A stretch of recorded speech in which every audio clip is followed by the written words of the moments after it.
Pollen grain थोड़ी देर पहले, वही है ये। तो हमारा जो ये वाला पार्ट होता है इसे हम कहते हैं एक्साइन, ठीक है। और फिर आता है हमारा ये वाला पार्ट, इसे हम कहते हैं इंटाइन,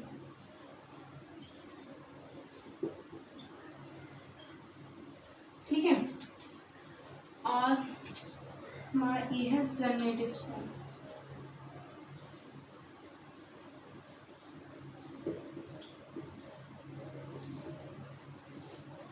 ये है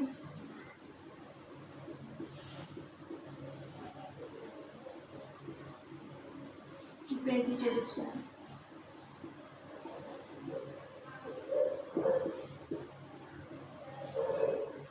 ओके। ये क्या है? Nucleus of vegetative cell. अब ये वाला है हमारा जर्म पोल,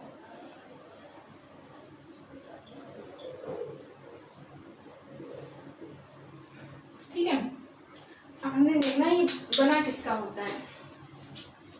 तो हमारा जो ये वाला भाग होता है एक्साइन, ये बना होता है स्पोरोपोलिन, ठीक है। किसका बना होता है? स्पोरोपोलिन। जो स्पोरोपोलिन होता है वो हमारी पृथ्वी पर पाया जाने वाला ऐसा पदार्थ है जो उस पर किसी भी चीज़ का प्रभाव नहीं पड़ता, अम्ल, क्षार, दाब, ताप पर किसी भी चीज़ का प्रभाव नहीं पड़ता, यानी ये नहीं सड़ता है, नहीं गलता, कुछ भी नहीं होता, जैसा है वैसा ही बना रहता है। तो इसे हम ये जिसके दिमाग में मिलते हैं इसी कारण, ठीक है। तो ये किसका बना होता है?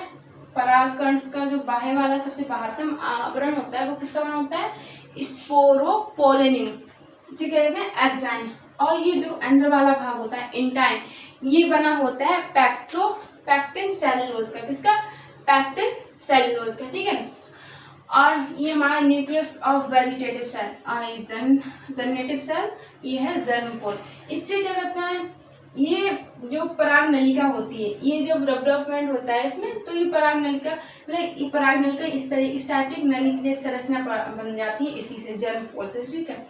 और इसमें होता है माइटोसिस, ठीक है, यानी समसूत्री विभाजन। समसूत्री के विभाजन जब कोशिकाओं का यानी केंद्रकों का निर्माण होता है, तो जो न्यूक्लियस ऑफ वेजिटेटिव सेल ये जो होता है ये इसी में पड़ा रहता है, ठीक है। यानी कोशिका दो केंद्रक हैं, उनमें जब हुआ हमारा माइटोसिस, तो इसमें ये जो वेजिटेटिव सेल होती है वो इसी में रह जाती है, और ये जनरेटिव सेल होती है ये जनन कोशिका बन जाती है, ओके। तो ये है हमारी पूरी परागकण की संरचना। हमें बस इसके बारे में लिखना है। ये किसका बना होता है? स्पोरोपोलिन, ये पृथ्वी पर पाया जाने वाला अघटित, नहीं घटित होने वाला ऐसा पदार्थ है, ठीक है। और ऐसा कोई एंजाइम नहीं मिला जो इसे नष्ट कर सके, इतना इसके बारे में। और ये लिखना है कि और ये इंटाइन क्या है? ये पैक्टिन सेलुलोज का बना हुआ होता है। ये परागकण के अंदर पाए जाने वाले एक्साइन के अंदर वाली संरचना को हम क्या कहेंगे? इंटाइन।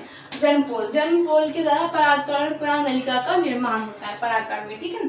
जनरेटिव सेल अपने चारों तरफ कोशिका द्रव्य का एक ठीक यानी मोटा सा एक सघन आवरण बना लेती है, जिससे ये क्या जनन कोशिका के रूप में धीरे धीरे परिवर्तित होती है, ठीक है। ये हुआ न्यूक्लियस ऑफ वेजिटेटिव सेल। ये जो जब दो माइटोसिस हुआ तो ये दो सेल बनी और एक इसी में रहेगी, उसे क्या कहा गया? कायक कोशिका या वेजिटेटिव सेल। और ये क्वेश्चन आपके लिए आपको बताना है कि परागकण के अध्ययन को क्या कहते हैं, ओके। Thank you.